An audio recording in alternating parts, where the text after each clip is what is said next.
sa Basta mabuti. mahal kita. Opo. Mahal ko kayong lahat. Ha? Mahal ko kayong Pilipino. Maraming salamat po. Pagkamatay ako sa inyo. Hello mga Kadunatics! Piruin mo, hindi na nga siya presidente, but he still feel like the president. Ganyan na ganyan yung gawin mo pag natural na yung kabutihan sa'yo. There's a big difference between sympathy and empathy. Yung sympathy, nafe-feel mo lang na, oh, ganyan yung sitwasyon niya. Pero yung mga Duterte, they feel empathy. Why? Because they put on their shoes. Bumaba talaga sila sa sitwasyon ng isang tao. Ganyan na ganyan yung totoong liderato, mga kaibigan. Kaya sa isang liderato, mas maganda talaga kung naranasan niyang kahirapan. Kasi nafe-feel niya at alam niya kung ano yung gagawin niya. Hindi yung mga klaseng liderato ngayon na, oh, okay, I will do this, I will do that. But hindi talaga nila yan feel. Not by heart, mga kaibigan, kasi hindi nila naranasan ang kahirapan. They born with gold spoon. Kaya, mga kaibigan, yung video natin panonorin ngayon, ang sarap lang sa feeling. Kasi si Tatay Digong bumisita na naman sa hospital. Nahirapan na yan maglakad. 80 years old na nga siya, pero bukal sa loob niya. Not by words, but by action yung klaseng liderato.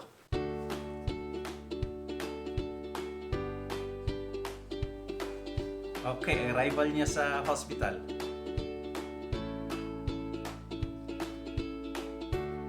Rockstar pa rin ang dating. Tingnan nyo.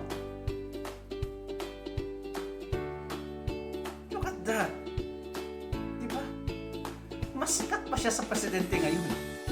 I mean, yeah, he's always been. Wow! Ito yung klaseng liderato na hindi mawawala sa ating isip at puso. Klaseng mga tao.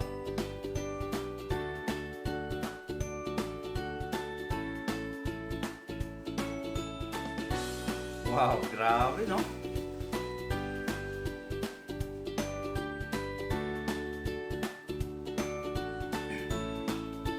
Pag kasi yung puso mo para sa kabutihan, para sa mahihirap, para sa mamamayan, magiging rockstar ka talaga sa taong bayan.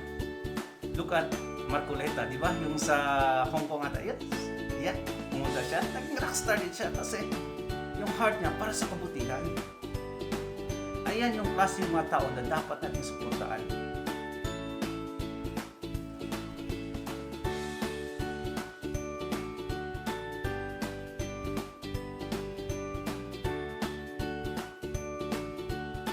Grabe, no?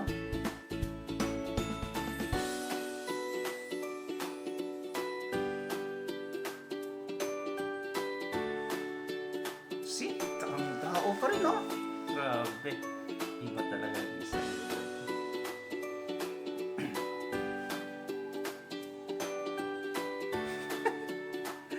Pati siguro may sakit dyan.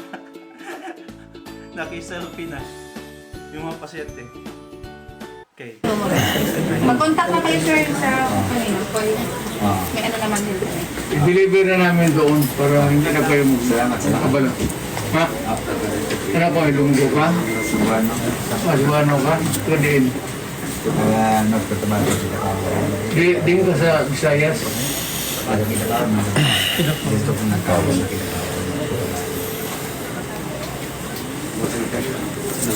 Okay.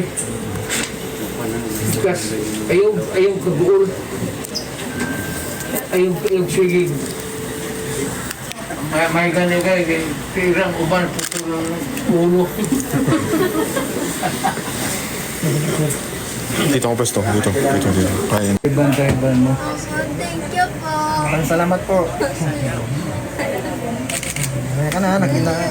Yung birthday wish mo, bata po siya noon. Nagkatuto na po. Pagpagaling ka para mag-uwi ka doon sa driver mo na. Ha? Opo. Birthday wish ko po kayo makita ko po sa personal. Thank you po. Pumunta pa po kayo dito. May nahirapan po kayo maglakad. Thank you po.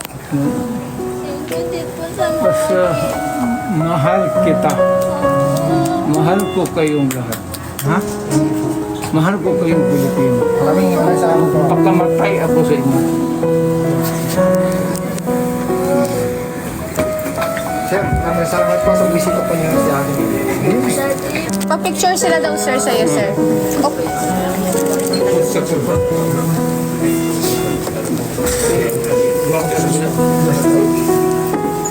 Sorry po.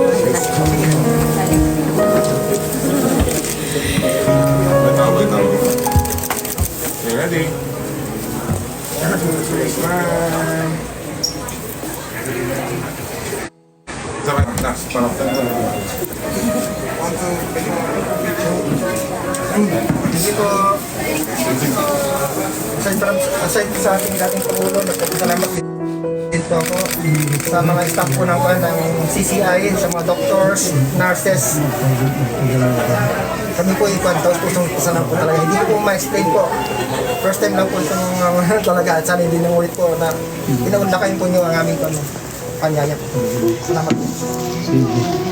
Merry Christmas, ha? Last name.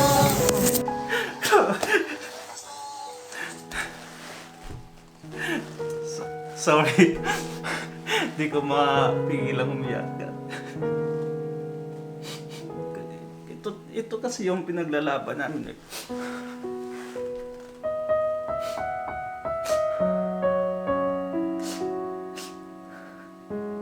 Gumawa lang naman kami ng video para ipakita sa lahat kung gaano tayo binababoy. Kasi yung may mga Duterte na alam naman natin na bukal sa loob yung ginagawa, yung kabutihan lang nasa puso.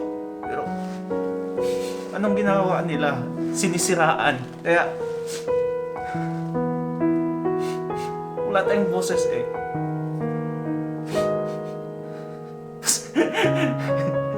Pasensya na. Hindi ko na pigilan rin. Kaya sa previous video ko, kung hindi nyo nakita, sabi ko, I'm willing to die for the country and to support the Duterte and yes. For Tatay Digong and Inday Sara, please laban lang yung taong bayan na sa likod nyo lang. We will not give up until the end.